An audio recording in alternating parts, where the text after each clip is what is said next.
Adeyemo, aka Igboho Osha, by who? Toby Alaka, convener and VC, Oyo City Players, Atiba Local Government, Oyo Town, Oyo State, Nigeria. Àwọn ọmọ Ọ̀yọ́ Àtìbà, àwọn ni wọ́n fi ìwé ránṣẹ́ lẹ́tà, wọ́n fi ránṣẹ́ sí Chief Sunday Adeyemo Igboho. Ẹ jẹ́ kí a gbọ́ nǹkan tí wọ́n ṣe lálàyé nínú lẹ́tà náà. Ó sì yẹ pé lẹ́tà yìí gùn, ṣùgbọ́n àwọn ibi tí ó ṣe pàtàkì jù lọ ńbẹ̀ òun ni mo máa kà. Ẹ jọ̀ọ́ ẹ bá wa mú fídíò ìkẹ́ bá wa share kó dọ́dọ̀ bàbá wa Omo Iru Ekun, Chief Sunday Adeyemo Igboho. Wọ́n ní, dear Chief Sunday Adeyemo Igboho, my sincere greetings and deepest respect to you. I have wanted to write this for a while, and I hope you will receive it in the spirit in which I am sending it with genuine respect, love, and concern. First, I want to sincerely appreciate you for the role you have played in standing up against insecurity and speaking boldly about the safety and future of our people. You have made sacrifices that many people may never fully understand, and you have continued to speak for what you believe is right. I also want to say that I am truly sorry for everything you have lost and gone through over the past years. I know some of those experiences must have been extremely difficult, and I pray that God continue to give you strength, peace, and restoration. Àti ẹ ti dúpẹ́, Ọlọ́run ti gba gbogbo ògo. Wọ́n wá tẹ̀síwájú bí wọ́n ní, there is something I humbly want to appeal to you about. Ẹ wá tẹ́tí sílẹ̀ bí o. Chief, whenever you speak about our traditional rulers, please, I beg you, try to speak well of all our obas, and where possible, simply refer to them collectively as awon, rather than mentioning individual names in a way that could make it appear that one oba is being placed above another. Yoruba land is blessed with many kingdoms and even thrown at its own history, people, and traditions. Whatever our personal opinion may be about individual kings, I believe that all our traditional institutions deserve respect. Ó tẹ̀síwájú, ó ní, I am not saying this to criticize you or tell you what to do. Please don't see it that way. I am saying it because I love and respect you, and because I genuinely believe in what you are trying to achieve for our people. Ó wá tẹ̀síwájú bí ó ní, and Chief, please don't forget one important thing: you are more Oyo than anywhere else. Your connection to Oyo and its history carries a special weight, and I believe that makes it even more important for you to be a voice that brings all our traditional institutions together, rather than creating room for rivalry or comparison between thrones. Let our stand together. Let our different kingdoms be respected. Let our people remain united despite our differences. Chief, I genuinely want to see you succeed, and I want to see Yoruba land safer, stronger, and more united. I believe you have an important role to play in that journey, and I pray that God continues to give you the wisdom and strength to carry that responsibility. Ó wá tẹ̀síwájú, ó ní, please forgive me if my words comes across strongly. Ẹ má bínú sí mi, bàbá. I am only speaking from the heart as someone who loves you, respects you, and believes in the cause you are fighting for. May Olodumare continue to protect you, strengthen you, and guide your step. Ashe. With love and utmost respect, a great admirer and supporter of your movement, Toby Alaka, convener and VC, Oyo City Players, Atiba Local Government, Oyo State, Oyo Town, Oyo State, Nigeria. Lẹ́tà tí àwọn ọmọ Ọ̀yọ́ Àtìbà tí wọ́n fi ránṣẹ́ sí Ìgbòho nìyẹn. Wọ́n ní kí Chief Igboho kó má máa fi máa ẹ̀pù yín ibi tẹ́ ń lọ. Kí Chief Igboho tó bá fẹ́ dúpẹ́ lọ́wọ́ gbogbo àwọn ọba, kí wọ́n má máa ti ara bàbá wa onírìṣà, kí gbogbo àwọn ọba tó kù, kí Chief Igboho kó mú unity wá. Èmi náà ní little analysis tí mo fẹ́ ṣe, but kí n tó ṣe analysis yẹn, ẹ tẹ̀lé mi kẹ́ wá wo fídíò. God bless.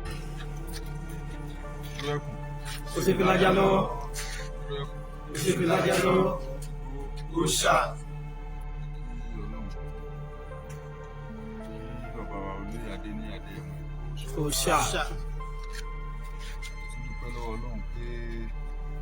ọjọ́ òní lọ́wọ́n fi bàbá ní jẹ́. Bàbá ǹjẹ́ lè rántí ìṣẹ̀lẹ̀ tó ṣẹlẹ̀ sí ní ọjọ́ kọkàndínlógún that's on the 19th.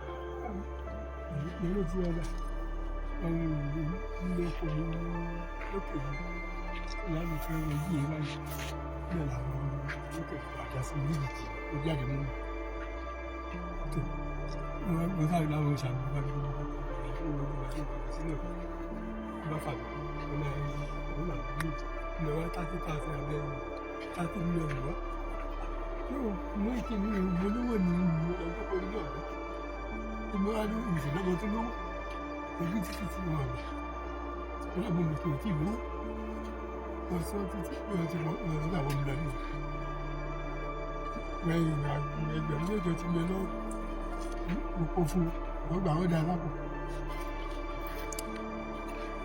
gbogbo lẹ́sìkẹ́ tí lára àtàlá ìjẹun oko wọ́n jẹ. Ṣé bàbá òní ni ọjọ́ kẹtàlélógún oṣù kẹjọ ọdún 2026 ní kété tí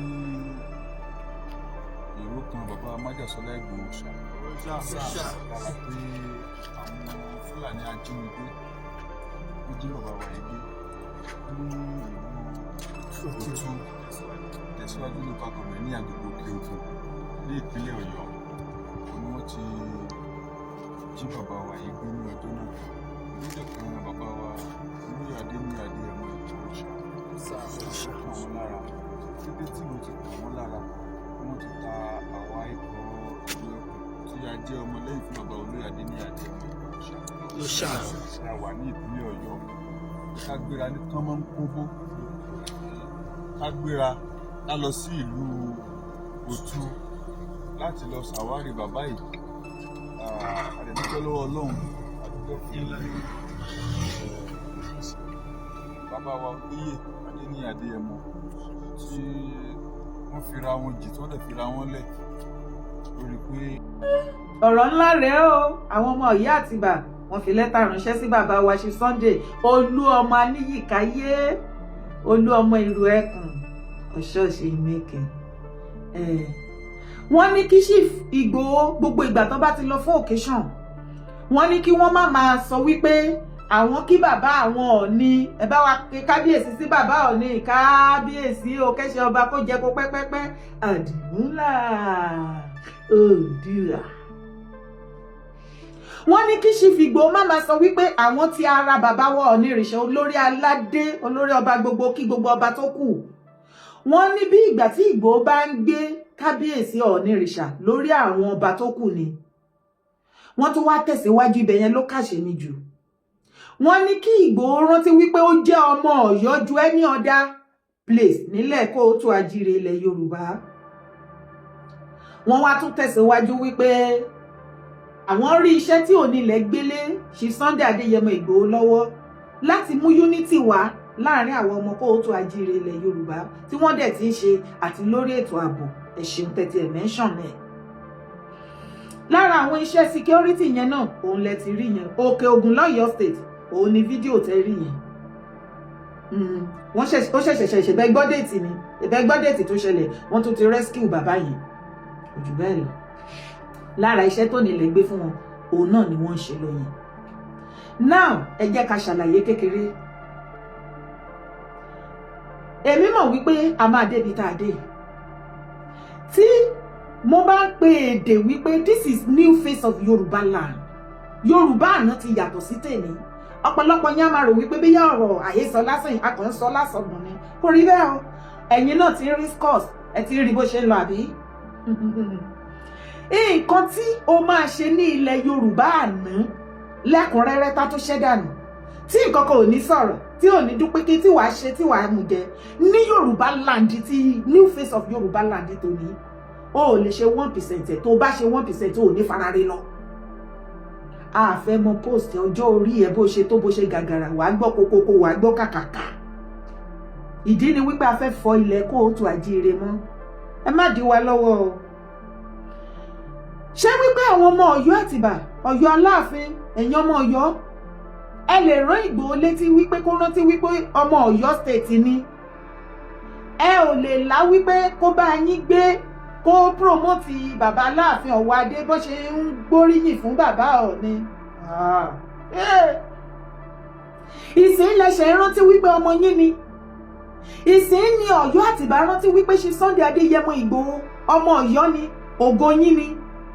Somebody like me ní last year nígbà tẹ́ bẹ̀rẹ̀ ọ̀tẹ̀ tẹ́ ẹ mú ọmọ àlè tí ò ń ṣọmọ ilẹ̀ Yorùbá tí ò ń ṣọmọ Oòduà tẹ́ ẹ fà má bẹ́ tẹ́ ẹ gbélé orí ọmọ yín ẹ ò rántí wípé Chief Ìgbòho ọmọ yín ní ojúlówó ọmọ ọkọ ni ọmọ tẹ́ ẹ gbẹ́lé yín tó wá sásá bẹ́ yín tó ní ká ẹ bojú Ìgbòho ojúlówó ọmọ yín jẹ́ ṣọmọ Ọ̀yọ́ ni àtọ̀húnrìn wá sọ̀yọ́ ni ẹni kò bojú ọmọ yín jẹ́ ókè ẹ jẹ́ ká dá sílẹ̀ ká túṣà Gani Adams tó po ẹ̀kọ́ ìbànújẹ́ fún bàbá wa Láàfin Ọ̀wọ̀ Adé kí wọ́n tó dórí àpèrè kí orí àpèrè yẹn kí bàbá Láàfin Ọ̀wọ̀ Adé tó débẹ̀ iṣẹ́ wo ni Gani ṣe láti protect orí àpèrè yẹn àwa tá a dìde ti orí àpèrè yẹn nìyí nígbà tó ṣòfò tí wọ́n fẹ́ yí tó fẹ́ gbé ọgbọ́n àlùmọ̀kọ́rọ́ yí tó fẹ́ da gbogbo kinní rú mo mọ iṣẹ́ tí mo ṣe ọmọ yẹn hàn torí ọ̀tẹ̀ tó pọ̀ lọ́yọ̀ọ́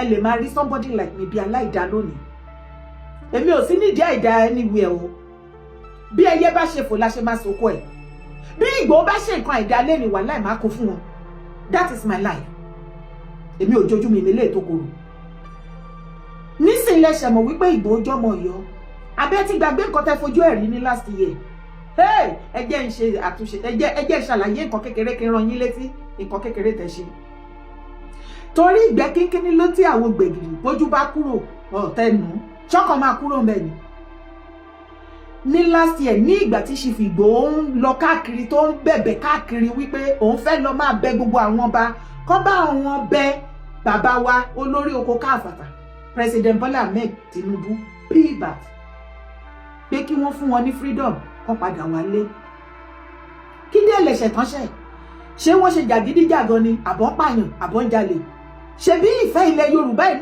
náà ní tó fi dogun tí àwọn Fúlàní tán ní so ìwọ ló fẹ́ jà fún ìran Yorùbá òkè ìkọ́ àti mọ̀ ọ̀kọ̀ta máa ṣe fún ẹ tán fẹ́ pa tí ò ní lò jẹ́ kán rí pa tó fi sá kúrò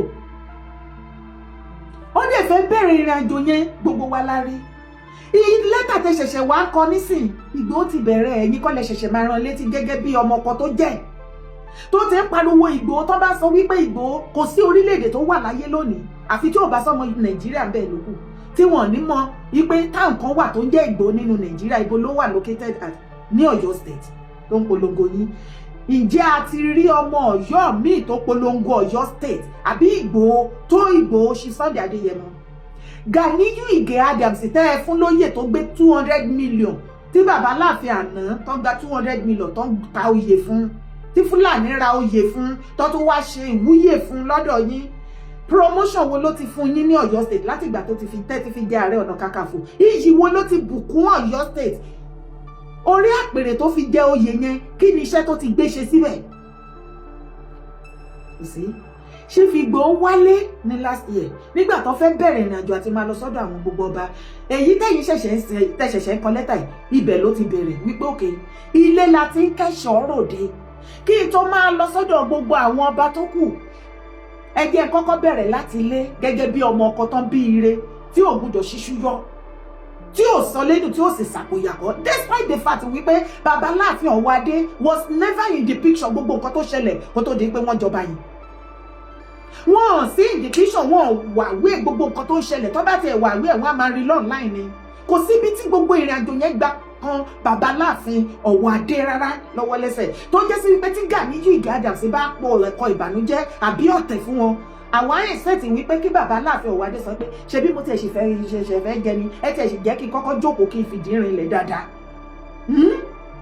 ká tó mọ ìgbésẹ̀ tá máa gbé pọ̀ bàbá Láàfin Ọ̀wọ̀ Adé ò ṣe bẹ́ẹ̀ ọ̀rọ̀ yìí kò sọ̀rọ̀ ìjà mọ́ o torí pé látọ̀dọ̀ ṣe Sunday Adéyẹmọ Ìgbòho bó ṣe bá mi sọ̀rọ̀ Aláàfin Ọ̀wọ̀ bàbá Aláàfin Ọ̀wọ̀ Adé àti Chief Ìgbòho bàbá àtọmọ ni wọn kò síjà kò sí ìta àlàyé ọ̀rọ̀ la jọ ń ṣe fúnra wa èmi ń dá yín lọ on behalf of ṣe Sunday Adéyẹmọ Ìgbòho ó kó àwọn èèyàn wá láti Amẹ́ríkà, láti Europe, àwọn ti Nàìjíríà, all over the world. Wọ́n kó ìlú, wọ́n kó ìfọn, gbogbo ẹ̀, wọ́n tẹ̀lé, oníkan tẹ̀lé òun. Ó yá sọ́dọ̀ bàbá Láàfin. Ǹjẹ́ mo ríyìn tí Ìgbòho gbé wá fún yín lọ́dún náà? Ẹ mọ̀ nǹkan kan. Ǹjẹ́ mo iyì tó ń gbé bọ̀ wá sí inú palace Aláàfin? Ǹjẹ́ mo ògo àti iyì tí ẹ ò lè rà láíláí, tí owó ò lè rà, tó ń kó bọ̀ wá bá yín lọ́yọ̀ọ́ fúnra lára yín torí ọ̀tẹ̀ tí Gani ti pòkọ ìbànújẹ́ sí yín sí inú ẹ̀yin ọmọ Ọ̀yọ́ àti bàbá Láàfin níbi tí ò ti kàn wọ́n? Ẹ humiliate Ìgbòho, ẹ bojú ẹ jẹ́. Ẹ ò rántí nígbà náà wípé ọmọ Ọ̀yọ́ ni, wípé ọmọ Ọ̀yọ́ state ló ní láti gbé Ọ̀yọ́ sókè. Ṣé bí Ọ̀yọ́ náà ló ń gbé sókè nígbà tó wá, tí kò ṣe kọ́kọ́ lọ sọ́dọ̀ bàbá Láàfin, ó kọ́kọ́ wá sọ́dọ̀ wọn. Ẹ humiliated him. You humiliated him. Ẹ rìn sí òhò, ẹ rò wípé ẹ bọ́ aṣọ ìyàtẹ̀yẹ tí Ọlọ́run wọ̀ fún. Ẹ rò wípé ẹ bọ́, abẹ́ rò wípé ẹ dé epo pupa sí odídẹrẹ́ lára. Ìṣe ló túbọ̀ rẹwà sí, ẹ rò pé ẹ fẹ́ bàjẹ́ ni. Ìjẹ́ mọ kó tẹ́ ṣe? That is why picture yẹn kò ní kúrò nínú ayé. Gbogbo àwọn ẹni yìí, ẹni ẹ̀yẹ tí Ìgbòho pè látàbúrọ̀d àti nínú Nàìjíríà tí wọ́n ń tẹ̀lé bọ̀ lọ́dọ̀ bàbá Láàfin. Ẹ bojú wọn jẹ́, you humiliated them.